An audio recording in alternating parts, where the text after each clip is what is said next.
Hello, it's Paul Wheelock, and welcome to the latest edition of the Bottom Line podcast, which, if you're a first-time listener or viewer, is all about football finances and Liverpool football clubs in particular.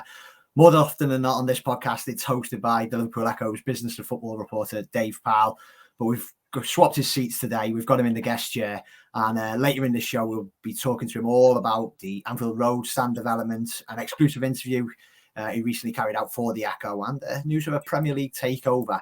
But mainly, we will be talking about Mohamed Salah. If you've been reading the Liverpool Echo's website this week, you'll know this already, but Dave's been very busy covering Salah stories and in his contract situation in particular. It is a big story, isn't it, Dave, this one? We know how good he is as a player. He's probably playing as well as he ever has for Liverpool. There's a very strong argument to suggest that he's the best player in the world. So Liverpool fans want to know what's going on with his contract.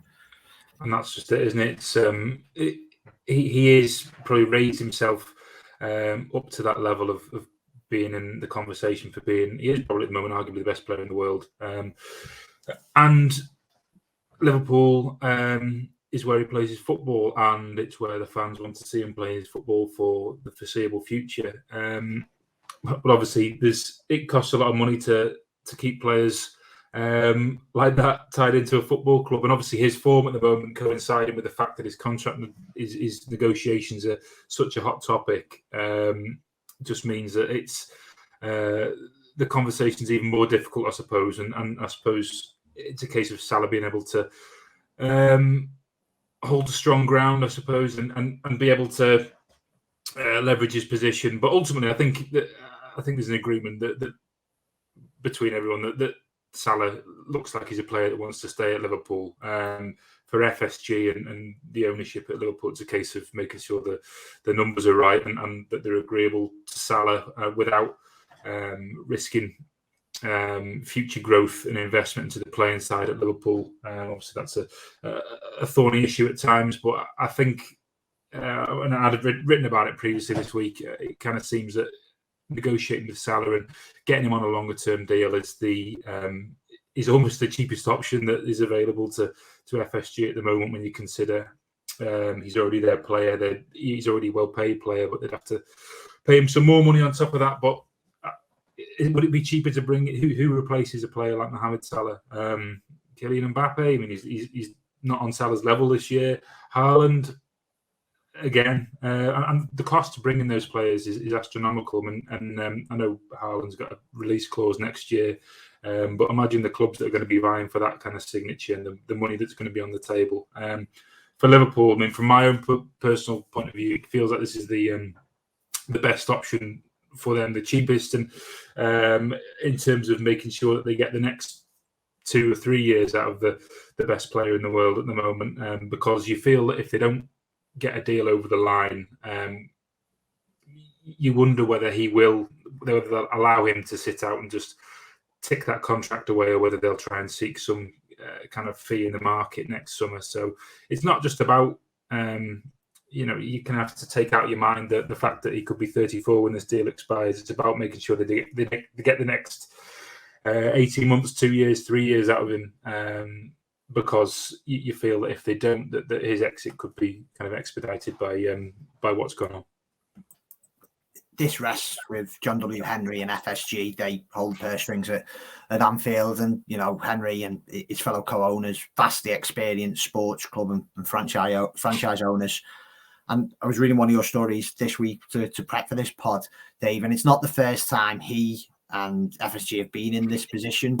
Quite recently, actually, but with one of their other sporting clubs, Boston Red Sox, I should say, just before the pandemic hit, there was a comparable example. Is that fair enough to say? Yeah, I mean, obviously, football and baseball is very different sport, but ultimately, the business side of it and the numbers behind it, there's so many similarities. Balancing payroll is one of those. In the 2020. The Red Sox traded their star player Mookie Betts to the Los Angeles Dodgers. Betts, similar to Salah, Betts had time remaining on his contract. He only had a year remaining, whereas Salah has 2. But he, and also he, it's important to stress from the outset, he kind of intimated that he would like to test himself elsewhere, but it wasn't off the table, him staying at the Red Sox. But what happened was that they offered him a deal. It was a good deal, but wasn't what he was seeking or what he could have got elsewhere in California. But what they had to do was make the decision on whether they go even higher. And this is on the back of having breached the competitive tax threshold to the luxury tax, which they've mooted, bringing in something similar in the Premier League and UEFA to try and curb spending. It's where you clubs that breach it do so at their own financial risk. They pay a penalty on top of how far they breach it, and then they have to skirt back under that after a period of time.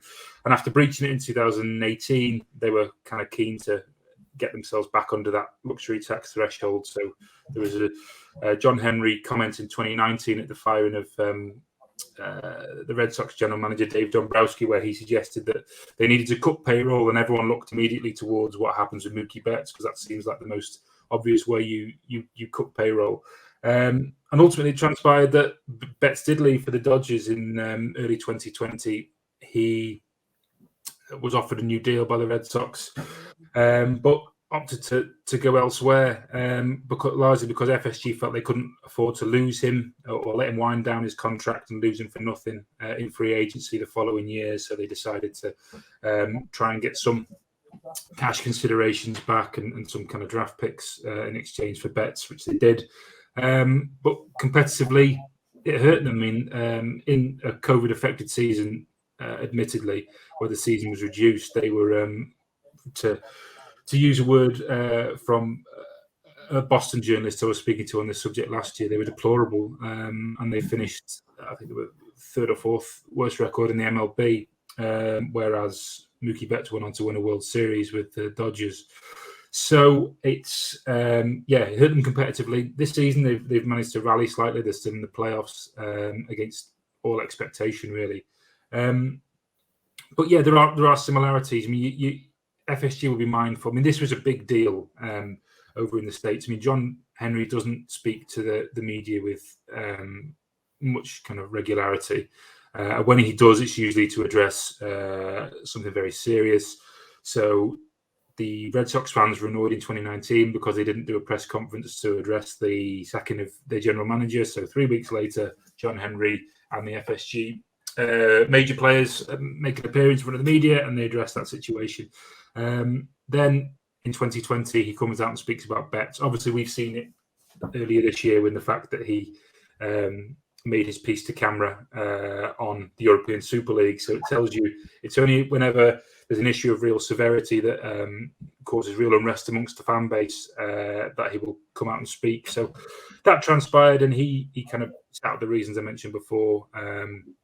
They felt they couldn't lose him for nothing. They made him an offer. And it's kind of almost to placate the anger that there was in Boston at losing their best player, who they produced through their own farm system, so youth system.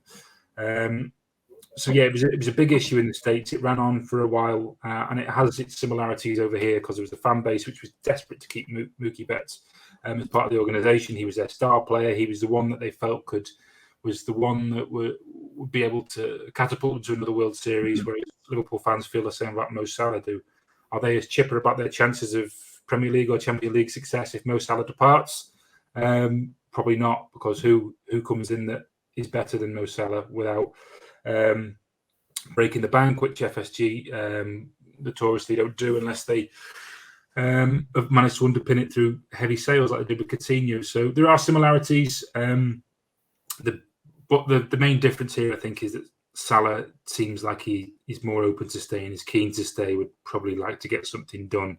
And you kind of feel that it's within, maybe the FSG might not want to pay what Salah wants, but I think they will know in themselves that they have the wiggle room to be able to facilitate it if needs must. I don't see any other kind of end game here other than Salah putting it to paper on a contract with Liverpool. But it's football; things can change. But that's I think they possibly would have learned from how they've been burnt with previous experience. Fingers crossed that all happens, Dave. It's an interesting one. You said earlier that say they allow his contract to run down, and then or they sell him on, it'd be hard to replace him. It'd be hard to replace him just as a football player. But completely right, how much Haaland would cost in wages and agents fees and things like that. But there's no indication at all, like you rightly said again, that Salah wants to leave, and I think he did. You know, he's been doing a couple of social media posts lately. I think he was one after the Palace game, I think, if I remember rightly, where he was saying, listen, you fans do not understand the power that you used to give to me. So, yeah, everything looks like he wants to stay. I'm sure he does. But even if it came to pass where he had to leave, is it a strange situation top players like Mo Salah are in now? Because is there anyone who could afford him, you know, given the struggles that other major clubs are having at the moment? In the market right now, you'd say no. Paris Saint-Germain and Man City are the only clubs that would really. So you say if you look to January, they're the only clubs that would really have the muscle to be able to pull off something like that. Paris Saint-Germain's wage bill, however much creative accounting might go on to facilitate having Mbappe, Messi, and Neymar in a front line. Bringing in Mo Salah's wages as well without letting one of those go seems far-fetched. And I also don't think he's on Man City's radar. I think moving forward, I think they're probably looking for someone slightly younger. I don't know if it's their next major purchase. It seems like they're in the next phase of another transition period there. Real Madrid is the one, I think. It's been suggested that Mbappe seems destined for Madrid next summer. Now, Madrid, I know at the onset of the pandemic, there was much written about how they were in dire straits. But ultimately, I think they didn't obviously see the pandemic coming, but they knew that they were getting themselves into some financial difficulty, because you only have to look after the Eden Hazard deal, which was 100 million. They spent virtually nothing in the transfer market since then and recouped some major money. So they are in a position where they won't be breaching FFP rules by the time that next summer comes around. So you can see a scenario where they will make a bid for Mbappe. Is there going to be enough there with the La Liga salary cap, which they have, to bring in Mbappe and Salah? I'd say no. And I think that Mbappe is probably the one that Madrid fans have their heart set on. Barcelona are a real car crash still at the moment. It's going to take a long period, and I say long, 3 or 4 years at least of forced austerity there. They've gone from having Lionel Messi up front to Martin Braithwaite, so it's there is, and that's no disrespect, but they've got a forward line which consists of, admittedly they don't start every week, but they've got former Middlesbrough striker Martin Braithwaite and Newcastle flop Luke de Jong among them. And Everton flop Ronald Koeman as manager. Yes, and this is it, and it's. All these things, there is no. The superstar they did have is Pedri. It seems like he even thinks, "What have I got myself into here? This isn't the Barcelona that I was probably sold on when I came in." Griezmann's gone. It seems like there's going to be a period there where they are going to have to. And you look at the salary cap they got; it's below 100 million euros for this season, imposed by La Liga. Next season it'll be higher. But again, you're probably going to look at, they're going to be having a wage bill in comparison with, say, Aston Villa next season. Are they signing Mo Salah? I don't see that at all. And where else is he going? Does he think he's better suited to play in Germany with Bayern Munich? Is that a step up from the Premier League? The Premier League right now and throughout the pandemic has become, it's only strengthened its position among the world's kind of eye view. It's so popular now. La Liga's has fallen away because of the lack of power of Barcelona and Real Madrid, and that's what the whole thing's predicated on. Atletico Madrid do a great job, but it's Barcelona and Real Madrid which drive that success of La Liga. And no other league comes close to the Premier League. It's the biggest league. It's the most lucrative league. There is the chance for him to play Champions League football regularity still with Liverpool. So it's hard to imagine me thinking he goes to a competition of lesser quality, and he doesn't strike me as someone who would do the James Rodriguez route of simply taking money somewhere that offers zero competitive kind of impetus for him to go there. So you feel that, especially Liverpool, still driving hard to success. There's a real it's still a massive achievement. You think about Liverpool under Klopp. They're playing under one of the greatest managers the English game has seen in modern times. There's still so much.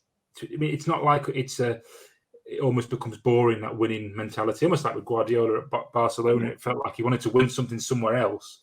There's still, Liverpool are still in that process of wanting to reassert themselves at the very top for a period of dominance. And you feel like Salah has the chance here he's already assured himself a fine legacy at Liverpool, but you feel like another couple of years of adding a couple of trophies, and just making himself a real bona fide Liverpool legend. And legends aren't easy. The making of a legend isn't easy to come by at Liverpool. So you kind of feel that, to go back to this very long-winded answer to your initial question, but I don't see the market being there, certainly not this year, but next year, for someone to come in and make an offer to Salah, which would be would tick the boxes financially and competitively for him, because you do feel he has that competitive drive as well, and that's ultimately what sets him apart from some players who might be ticking over into 30 in the next couple of years. He still has that drive to want to succeed, because ultimately he was written off as a flop at Chelsea. Yeah. One season wonder at Liverpool. Yeah, absolutely. And he arrived there. He arrived with some doubters coming into Liverpool. It was seen as, it was good, a good sign. The money paid, what was it, 37 million, something like that. You look back now, what can you get for 37 million? Alex Iwobi was 35 million. And that's not been it's just the first example I can think of, because I've literally written a piece on Everton today and seen the value of it. So it's one of those things. 35 million buys you, Premier League player in this market. It doesn't buy you Mohamed Salah now. And what he's brought to the football club is more than paid back his transfer fee.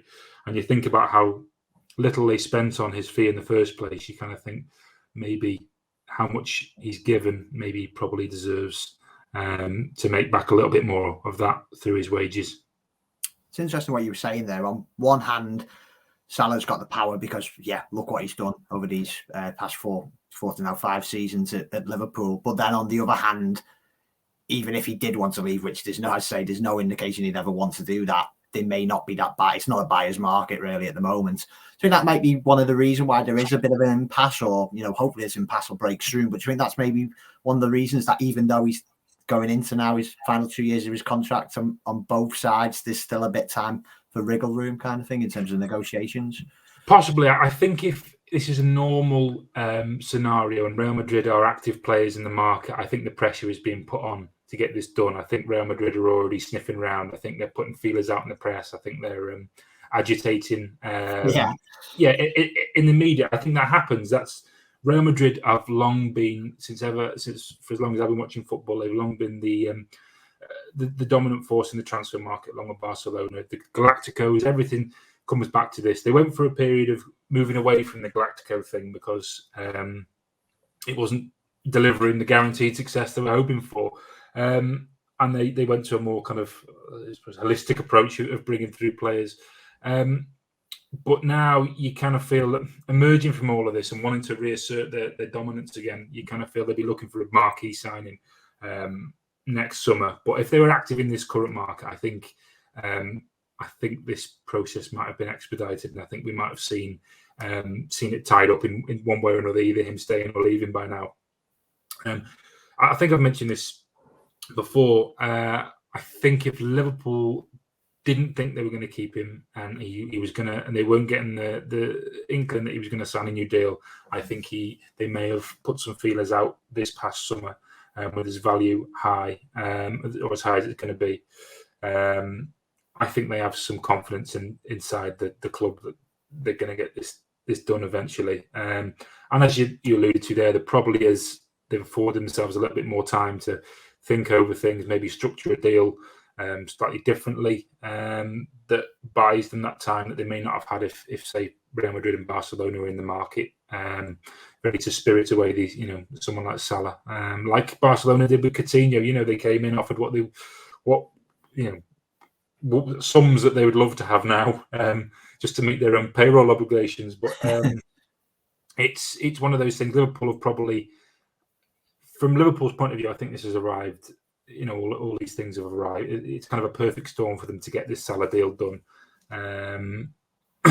Hopefully, it'll happen fairly soon, so we can, it can be put to bed, and then the focus can be on the investment that needs to be made next summer. So it's a never-ending cycle of in the football team, but you feel that this is one that they really have to get right. Yeah, that investment might be for another podcast, but for this one, there's no question is that if and when this gets done, he will become the highest paid player in Liverpool's history. And footballers do get paid an obscene amount of money, but he is one of the best players in Liverpool's history. He's absolute key to this team. So I don't think anyone would begrudge him getting up to the level of a Kevin De Bruyne and David De Gea, those kind of high-level earners in the Premier League. But there's no getting away from it. It would break Liverpool's wage structure, this, and we'll come on to it in a minute. Liverpool, a very good wage in terms of salaries, are very one of the highest in the world. But this would take him beyond the Alisson, beyond the Van Dijk, wouldn't it? This would be new ground for FSG almost. It would, and they have to be mindful of the fact that, when I say being mindful, I mean they would be able to breach it. There's not this 70%. UEFA have a recommended limit on their wages, so it's 70% wages to revenue ratio. It's not a hard cap. It's not something which is punishable. I mean, you only punish if you're breaching FFP laws, so you're making losses. And Liverpool don't make. I know they made a loss in COVID, but there's allowances made for that. And historically, they are probably one of the clubs in Europe that are least likely to be affected by FFP. But that doesn't mean to say that they don't have issues in managing their wage bill. When you factor in what happened last summer, they've still not accounted in the accounts for Thiago's wages, Diogo Jota's wages. So when you factor in those next season, you're probably going to be looking at that gap between Liverpool and City has probably got closer.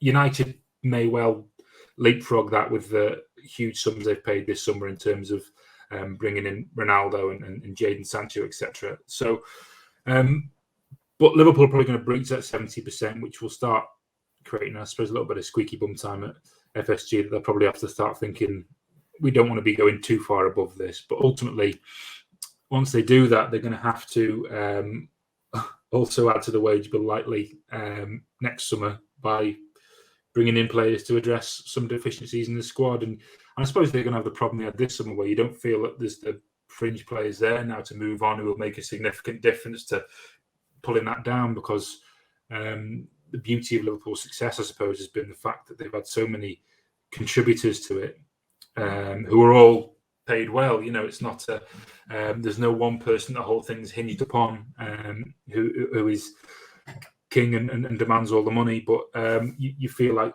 I suppose, there's a claim to be made there, it is moving towards that being Salah, but they will be mindful that they can't overspend significantly on wages and start pushing towards 75-80%, because then that starts to that will start to impact what they do in the market next summer. So I think they're going to have one eye on what they do next summer and having some room to add to the wage bill, as well as addressing the Salah need and the need to have him as part of the football club. But you wonder how much Salah's future played in the discussions over Van Dijk, Fabinho, Alisson. Ultimately, they want to be successful, and most players, when they're signing new deals, they want assurances of future success. And that's obviously a lot of the time linked to making sure you keep hold of your best players, and how it would look for FSG to willingly let their best player, and probably the best player in the world right now, leave for nothing because they didn't want to go too far with wages. Probably wouldn't go down well in terms of harmony in the dressing room. I think the players would probably appreciate that Mo Salah's maybe a special case for paying that kind of money. I think the 500,000 we heard bandied around, that seems... Yeah, Echo have knocked that back, haven't they? Yeah, that seemed... And I think if that was the case, you would probably be right to say no, because you're paying double, almost, in that case, some of your best earners there. And that would just blow a wage structure out the water.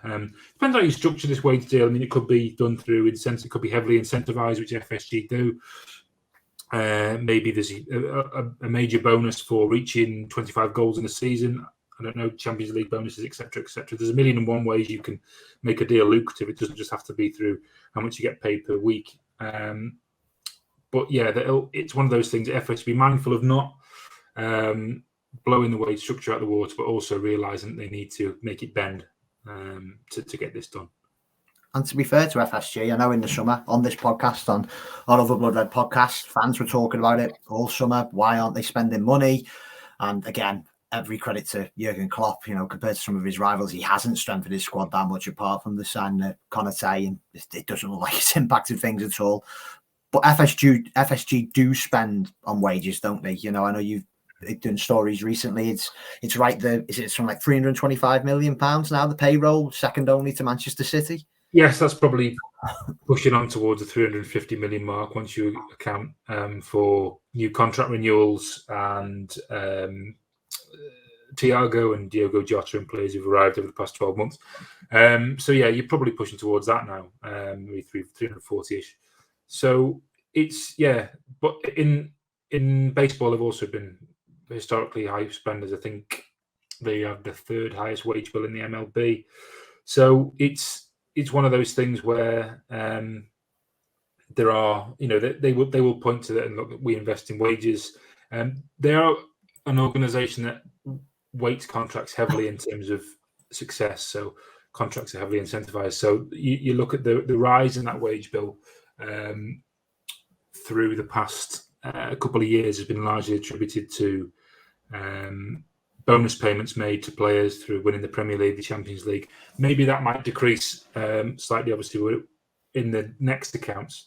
The accounts after the next one, because we still haven't factored in the Premier League winning bonus payments, which will be due out in the next account. So that wage bill might drop a bit slightly in 2023, maybe when that's published. But yeah, they spend a lot of money on wages.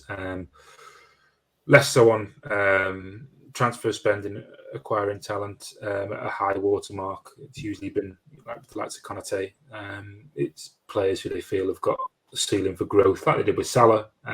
So that doesn't seem to be something which will change. They'll continue to invest in wages. And this summer, we've seen so many new deals for Fabinho, Van Dijk, Alisson, Trent Alexander-Arnold, Robertson. So they've nailed down the core of a successful side, and they just need the kind of icing on the top now and get Mo Salah sorted, and then you can start to think what comes next. How do they add around the edges to kind of see off the challenges of their rivals? Just one final one on Salah. Just want to point to our listeners and viewers to a piece you did this week. It's on the Echo website now. Title, I think, is called Mohamed Salah and the double replacement risk FSG will hope to avoid at Liverpool. It's a great piece, mate. You spoke to a couple of fellow financial experts, and that's what you can't forget. Football is a business. This is a football business podcast, and yeah, you lose Salah from the starting 11 Liverpool squad. So detrimental to the hopes of glory at home and abroad. But as this piece you've done this week, if he was to leave the club, it'd be massive, wouldn't it, commercially? On a global scale, he brings a lot more than just his football, doesn't he? He does. And like or not, this is a consideration for players when they sign players now. United, I mean, yes, Cristiano Ronaldo's still a fine player, but you're not telling me that he doesn't bring an enormous commercial benefit to them over the course of his deal there. Same for Salah, maybe not the same level, but Salah is the most popular footballer in Africa, which is a market Liverpool would like to further strengthen their hand in. He also is one of the most marketable athletes on the planet. When you look at some of the endorsements he's brought in, I think something off the top of my head here, his endorsements, I think, almost outstrip his wages in terms of what he brings in off the field. Commercial partners like to have players that they can market in different territories. So commercial deals usually tie in with they play a guaranteed sum to the football club, whether that be to advertise on LED boards around the stadium, to have naming rights, sponsorship rights on training kit or replica shirts, but also most of the time it gives them access to players for corporate. Some of the times you don't see this. So Liverpool have got multiple partners across many different regions across the world. And while we've probably seen the Nivea tie-in down the years on our own TV screens, every year and every month there is a Liverpool player appearing on a TV network for an advert somewhere, pushing a brand of a Liverpool partner. And while we may not see the value in that because we view it through the prism of being English football fans, abroad, that is a very, very kind of powerful marketing tool. So if you're, I think Vodafone had the tie-in with Mohamed Salah, they have strong connections in Egypt there. So it's those type of things are really, really valuable to commercial partners. So having someone like Mohamed Salah where they can present him in different markets means that they are willing to pay more to the club for to sponsor them, because it gives them access to players like that. If you are offering up a player who, they just wouldn't get the same kind of financial benefit offering up someone like Roberto Firmino in those markets, because he isn't the biggest Brazilian star. They want the biggest star in each of these markets. So the biggest Brazilian star is Neymar still. So he's the most marketable Brazilian player that there is. The most marketable French player is Kylian Mbappe. So that's who they want. They don't want Clement Lenglet or someone like that. They want they want the biggest player. Or Clement. yeah. I mean, again, I'm not slighting anyone here. It's literally the first name that came to my brain. I don't know why. Iwobi off your Christmas card. Really, yeah. No, Iwobi and Longley both off my Christmas card list. Maybe for Firmino too.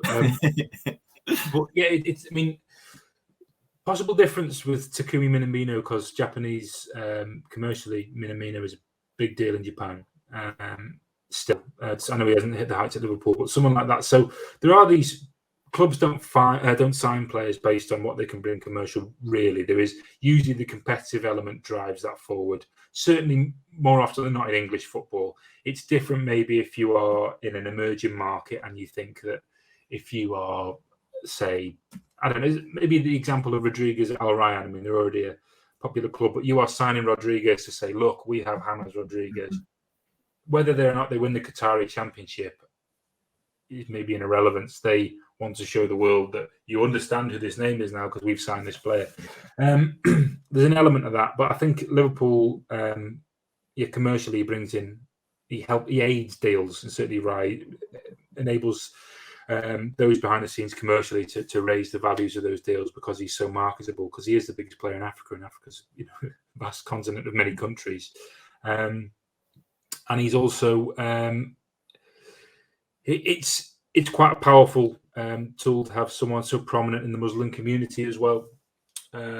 So that is, again, I think we've seen reports. Is it last year? I think since Salah signed for the club, kind of hate crimes were down, all this and that's a powerful tool to have a player that has that kind of impact, not only on the pitch, but commercially, but also in society as well. I mean, to have such a societal impact like that, that's where the good players and the great players are kind of separated. I mean, he has the impact, and he seems quite unassuming as well. And for someone like that, he has got a clean image, which commercial partners love. So he is a big draw for people who want to kind of pour their money and have their brand seen in association with Liverpool. So while it won't be a key kind of consideration in contract negotiations, ultimately that'll be how much are you being paid and what can you do competitively with the football club. They will also be mindful of the fact that if he goes, they will probably stand to lose a few £1 million. It's all a virtuous circle, isn't it? Have good players on the pitch, a winning team on the pitch, it helps off the pitch, it helps the club make more money, which certainly under FSG's case, they then put them back into the team. That's their business model here. Then probably to move on from Mohamed Salah now, something that I'm sure FSG and the club in the years to come are going to hope drive up kind of commercial revenue. Certainly matchday revenue is the Anfield Road stand, which is now, the redevelopment of which is now got under the way. I don't know if you've seen the video of Klopp with the hard hat on and shoveling some mud. It's on the Blood Red YouTube channel. It's brilliant, and it's hard not to like him, isn't it? He's absolutely great person in those kind of situations, and he does a great speech. If you want to check it out, it's on the Blood Red channel. But yeah, a couple of things. It's underway. It's going to increase revenue once it actually comes to fruition in a few years' time. But I know there were also reports recently that it might be costing a little bit more than first expected. What's the latest with the redevelopment? Yeah, I mean, that was a report that first surfaced in The Athletic, that they suggested that it might cost as much as 20 million more through increased costs of the pandemic. I mean, there was things were paused, there had to be a redesign, and also construction costs were expected to increase. So it could be feasible that it could cost as much as 80 million. But the flip side of that is they will be confident of making that money back in the long term and then some. I mean, the whole thing has been done basically to satisfy demand. I think there's around, is it 20,000 on the waiting list for season tickets at Liverpool.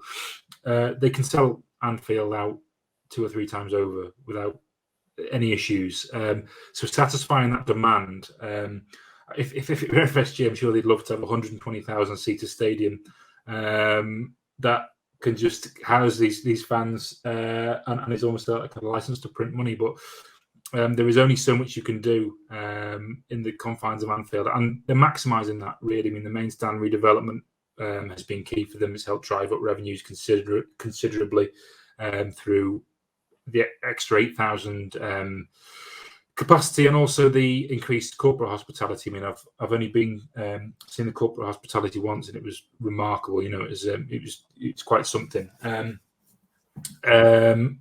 wasn't taking part in it; I'd purely seen it. But from people I know who've seen it, they said it was great.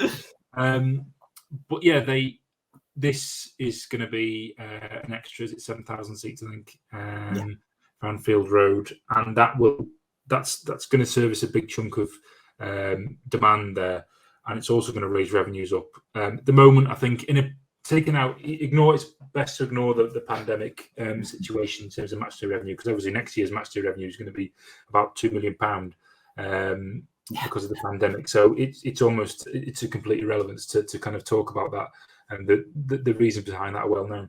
But the loss of home games at the end of the onset of the pandemic drove matchday revenues down into the early 70 millions. In a normal year, those matchday revenues are upwards of 80 million. I think after this, with the additional demand serviced, some more commercial opportunities around it, I think you could be looking at Liverpool start to push on that 100 million mark for matchday revenue, which again is, I think in football we almost lose sight of how big these numbers are sometimes, because we look at transfer fees and how much players get paid, and you kind of think, well, what does 100 million buy you in the transfer market? But it's not so much that. It's a case of underpinning everything that allows a business to invest in those areas, and if they can add another 10-15 million a year onto their matchday revenues, then that goes some way to helping them pay more wages and invest more in the squad. And ultimately, the whole thing, though, is driven by competitive success. So if Liverpool aren't successful on the pitch, then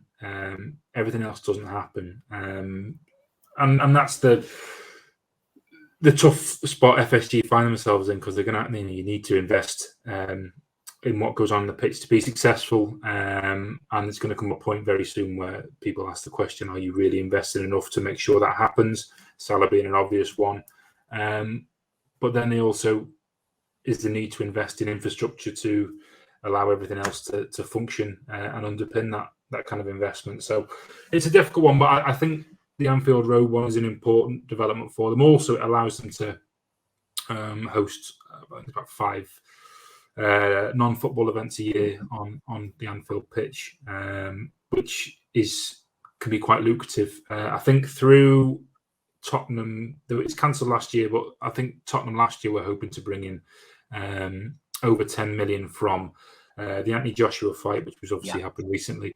and some music concerts. I think it was Guns N' Roses and Lady Gaga. So that's more than 10 million coming in there just for stadium rental, plus the fact that you're keeping commercial receipts through sales of food and drink and merchandise, etc. So all these things tie in just to make more money, and that's what FSG need to do if they're going to spend. And I think that's the model, isn't it? So unless they invest in these areas and more money comes into the football club, the spend doesn't happen.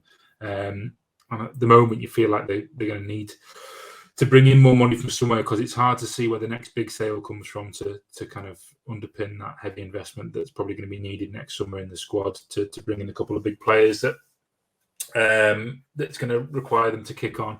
But yeah, it's going to be an important development for Liverpool, and one that for the long term we'll see them probably push that 100 million match day revenue fairly soon. Matt Scannell is Liverpool's commercial director, and you had an exclusive interview with him recently. Again, I think there's a couple of stories that I've read on the Echo website. Go check them out now. But how did it go, and kind of what subjects did you cover? It was a chat really about maybe the unseen work that goes on behind the scenes commercially. I was quite keen to find out how the club had been kind of emerging from COVID, how strong the bounce back had been, and also to get the insights into how the first kind of 12 months of the Nike deal had gone. It seemed it was a fairly rosy outlook, I think, in terms of commercially where the club are at. They were expecting strong. I mean, they had even after the onset of the pandemic and the most recent accounts, they had a rise in commercial revenue, and I think commercial revenue in the next set of accounts, despite everything else across the board probably being down, the commercial revenue probably seems to be holding up. You look at what they managed to do during the pandemic. They managed to the Nike deal began during the pandemic. Obviously, it was sorted before that, but it began in earnest during the pandemic. I think the first game they wore, it was the final. I think it was the first game of the new season. I think they wore New Balance to finish off the Premier League season, didn't they? So there's a first knock into that, and obviously the big thing around that is it's a 30 million flat fee, which is fairly low for a top six side. But it's the 20% royalties, which are kicked back as part of that, which is what Liverpool are really interested in. Apparently, sales have been very strong of merchandise, aided by Nike. Have done a big push during the pandemic to accelerate their direct-to-consumer approach, so cutting out middlemen, trying to find a way around not having retail units open, obviously because they were all shuttered during the pandemic. So that's really accelerated their business, and Nike has seen some major forward motion and profits in the past 12 months. I mean, they're by far and away the biggest retail brand. This is completely like it's not. You're not going for free. This is just a t-shirt I threw on this morning. Please don't read anything into that. Other sporting apparel is available. Yeah, so they're seeing a lot of forward motion with that, and I think they're managing. I think that acceleration towards going straight to consumer is something which will basically doing more online and kind of cutting out selling things through third parties on the web. I mean, people are coming direct to Nike now and kind of purchasing, and that's really aiding their sales in territories across the world. And that's a big thing about Liverpool and Nike, was to make sure they were able to reach all those corners of the globe and satisfy kind of demand and for the product, and that's what Nike have done really. They have more ways of reaching hard to reach kind of parts of the globe, so they've been able to drive forward that revenue. So that will probably see the first knock into that. I don't think it's going to be as strong as it will be, but it will probably we'll start to see some benefit of that. They had the Expedia deal, which was the shirt sleeve sponsorship, which was an uplift of 2 million from Western Union. We've had the AXA sponsorship of the new training ground. So all these things are factored in, as well as a number of new partnerships which have been announced in various official partners across the business. So yeah, they're expecting a rise in commercial activity, and it's been, from what Matt Scannell said, it's been a good year in that respect, and something which is only going to get better, I think. I mean, brands, as I've mentioned before with Salah, they like to be associated with winners. It's very easy to sell your product and leverage. If you're able to leverage success, if you're Premier League champions in 2020 and Champions League winners in 2019, there's a good chance that companies want to be associated with you. And that's another challenge of having to invest in the first team, because you have to keep that level of success going to satisfy commercial partners. So as you say, the whole thing is just a never-ending cycle of keeping people happy and winning games of football. So, but yeah, from what Matt told me, the early signs of the Nike deal have been positive. Didn't go overboard and say how it wasn't glowing about how marvelous it's been, but he said they've broken. There's been some fantastic sales, particularly on the away shirt. I think they've broken some records there, and they're also on target to break shirt sale records, which from the previous season. So that gives you an indication of how well sales are going. And when you factor in that we've been through the worst healthcare crisis in a century, and not even been able to pop to the shops without wearing a hazmat suit, it's kind of it's so deep, really. So we're looking at this from a really kind of strange angle of these aren't normal times. But when normal times do resume, I would be quite intrigued to see how strong all this looks. I think the deal ultimately for Liverpool will be a lucrative one. Be some signs of that in the next accounts, but I think commercially the club is at the moment certainly heading in the right direction. Just a final one. I imagine that kind of Nike strategy of selling their products and Liverpool kits direct to the customer won't go down with, particularly with someone like Mike Ashley. I'm sure he wants Sports Direct to have the best Nike gear in his stores. But then probably as we're speaking today, Mike Ashley's going to come into a lot more money because it sounds like, Dave, I know you've written about it from an Everton and Liverpool perspective today on the Echo's website. Newcastle United, who are owned obviously by Mike Ashley, look set to be taken over by the Saudi Arabia-backed public investment funds. What's your initial thoughts on this story? Because there is no doubt about it. It is a big story, isn't it? It's a huge takeover. Mike Ashley is going to be able to. He's going to be stupid with massive Sports Direct mugs and Slazenger socks. But it's a strange one, isn't it? You look at Newcastle fans that have been through the mill really with ownership and just kind of a real lack of ambition from Mike Ashley. So you understand why they are excited about the possibility of having new ownership that might actually provide some money for them to be a challenge in the Premier League. But obviously, it comes with it the moral questions about human rights abuses in Saudi Arabia. These aren't things we can skirt over and just ignore. I mean, just because it's football. But the Premier League say they're satisfied that it's PIF and not the Kingdom of Saudi Arabia that are going to be owners of the majority owners of the football club. Obviously, Amanda Staveley and the Reuben brothers are going to be involved in the background. For me to kind of provide any kind of answers on this is very difficult, but there are lots of questions to be asked and answered, aren't there, about how all this goes down. The obvious ones, as I mentioned there, the moral issue here.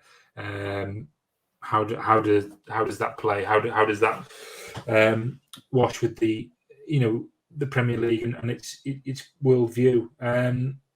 From a competitive angle, purely taking away all that aside, there is.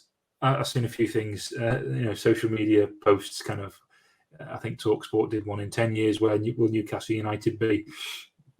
And I probably like Aston Villa, if I'm being honest, because financial fair play has, while it was done with the best intentions to stop teams overspending and buying their way to success and risking financial ruin, what it has done is pulled up the ladder on those who seek to bridge that gap. Everton being a classic example. Everton spent 1.6 million this summer under Rafa Benitez because of the financial fair play or the profit and sustainability rules at the Premier League. They're in risk of breaching, not FFP, which means that they've had to the approach of spend to try and bridge that gap under Mashiri has had to slow down, and there's had to be an element of realism.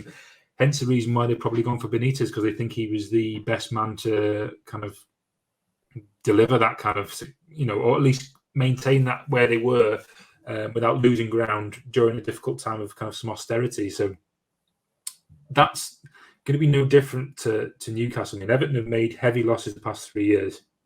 So at the moment they're playing catch up, but they've got to play the game. They'll want to be competitive and spend money by the time they move to Bramley-Moore Dock in 2024. Problem with Newcastle is that fans now think, oh, here we go, we can push on, challenge. Reality is you probably can't, unless you do a miracle of Leicester, which wasn't. That's Leicester's success wasn't underpinned by fantastic money available. It was underpinned by some real golden recruitment, which just happened to pay off. N'Golo Kante, Riyad Mahrez, Jamie Vardy hitting elite form when no one expected him to. All these things came together at the perfect time to make all that happen. Simply investing money in the squad with just the goal of winning doesn't always succeed. Certainly doesn't succeed in the Premier League now, because the teams that have been able to rely on that. So you look at, I made the example of Sheikh Mansour takes over at Manchester City in 2008. They invest heavily in those first 3 years. And by the time the year financial fair play comes into force, they've just made the Europa League. That season, they win the Premier League for the first time. They've booked Champions League football that year. Now, since then, they've never been out of the Champions League. That's a guaranteed £50 million per year coming into the football club. Everything else rises from that. So commercial revenues rise. You've got that £50 million booked in there. Plus, you don't have to worry. That £50 million is there. You don't have to worry about the financial fair play issue in the background. I know they've had their issues with it through bloating corporate sponsorship, but obviously that's just their allegations, and it got thrown out by the Court of Arbitration for Sport. Premier League still investigate. But there is not that scope anymore. So you can't just spend to try and catch up, because you won't. The gap isn't, you haven't got the ability, the wriggle room to spend and bridge that gap. So as long as those clubs are qualifying for the Champions League, they are being able to spend the money on the best players. They'll be able to pay the best wages. So if you look at the disparity between what, say, the squad values of, I think we did one earlier this week, so Liverpool squad value, for example, it's about 750 million. After that, I think if you're looking at kind of where Newcastle are at the moment, the squad value is about 200 million. You cannot bridge that gap in a short period of time. That is something that is a cumulative effect, and one which is underpinned by being able to pull in mammoth resources from the Champions League and commercial partners who pay those big fees because you are in the Champions League.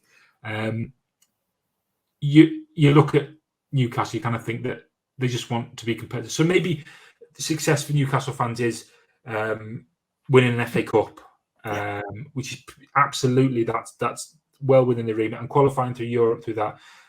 It's not to say that success isn't achievable in the future, but the idea that they can just throw some money at it soon and then be challenging is a fallacy, because the cards are stacked against them.